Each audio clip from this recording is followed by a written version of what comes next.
Thank you for joining us today for Devotions with Brother Aaron. Sure am glad that you're here, and I hope you'll stay with us for the next 6 or 7 minutes for today's devotion. Let me tell you right up front that today's devotion will be a lot different than what you're accustomed to hearing on the program, but I think it's God's will for today. So if it's for you, just take it and do what the Lord would have you to do with it. I've entitled today's devotion, Toxic Relationships. Years ago, late on a Sunday afternoon, I wrote what you're about to hear me say, and I posted it to Facebook. And boy, did it ever strike a chord. Perhaps it will strike a chord with you today. For some reason, this has been on my mind all weekend. Perhaps it's for you. So here goes. If somebody wants to be a part of your life, they'll do whatever it takes to be a part. Period. Let me say that again.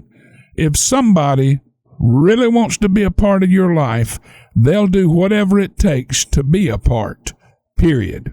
If they don't, then they'll allow any little thing to prevent them from being a part. For them, one excuse is as good as another. But here's reality. At some point, life runs out for all of us. How sad it would be to reach the end of life carrying a boatload of regret. All of us are nothing more and nothing less than the sum of all the choices we made in life, whether they be good or bad. I encourage you to choose wisely. Choose to settle the outstanding relational accounts in your life. Forgive. Correct what's wrong.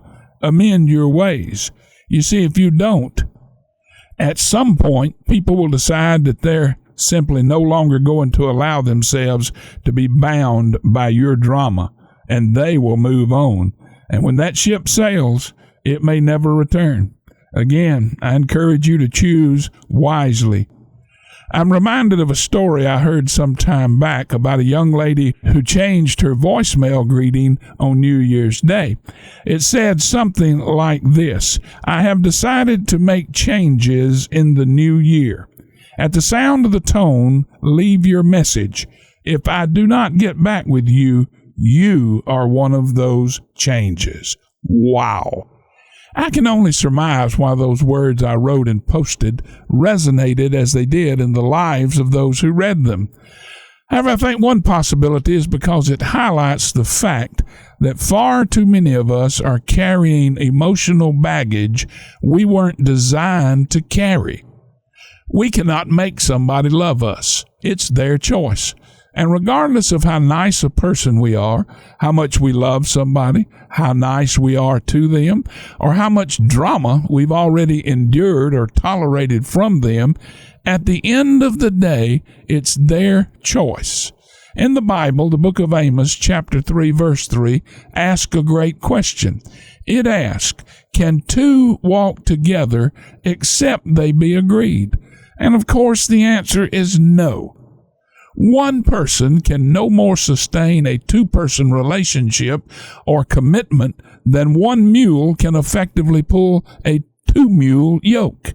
It just cannot happen. It takes both pulling together. Sometimes one of the most difficult, yet needful and liberating things we can do as Christians is to free ourselves from some toxic people and toxic relationships in our lives.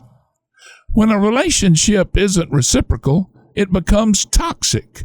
And despite our best intentions and efforts, toxic people and toxic relationships will suck the life right out of us.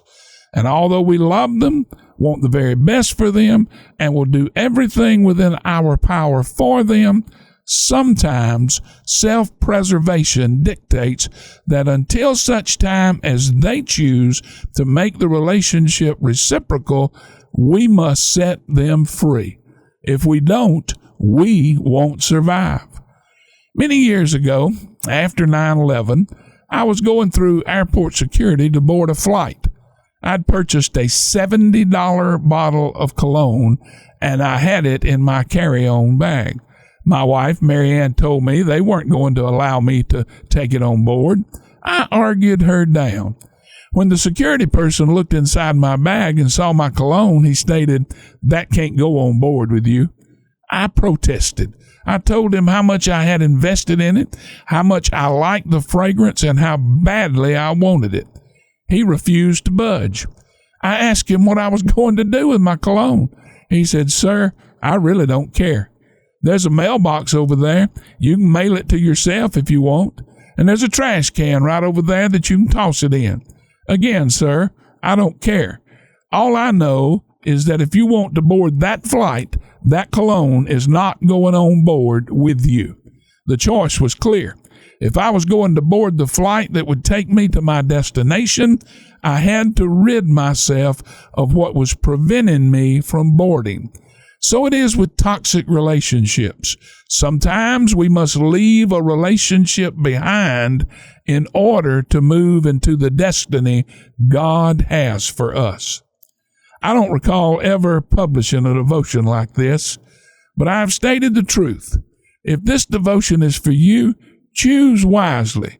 And hey, sometimes the devotion we need to hear isn't one that's all touchy-feely. Sometimes we need to hear a slap across the face devotion that tells us that as long as we are carrying some relationships, that relationship will prevent us, so to speak, from boarding the plane that will take us to our destination and destiny. Think of these things. Lord, you know my heart. You know I'm not trying to be cute or clever by what I'm about to ask of you.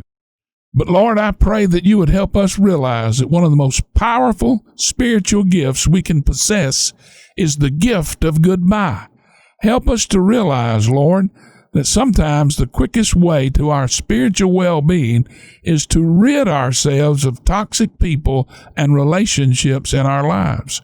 I realize, Lord, that this is not popular teaching, but it's truth. And I ask this in your name. Amen.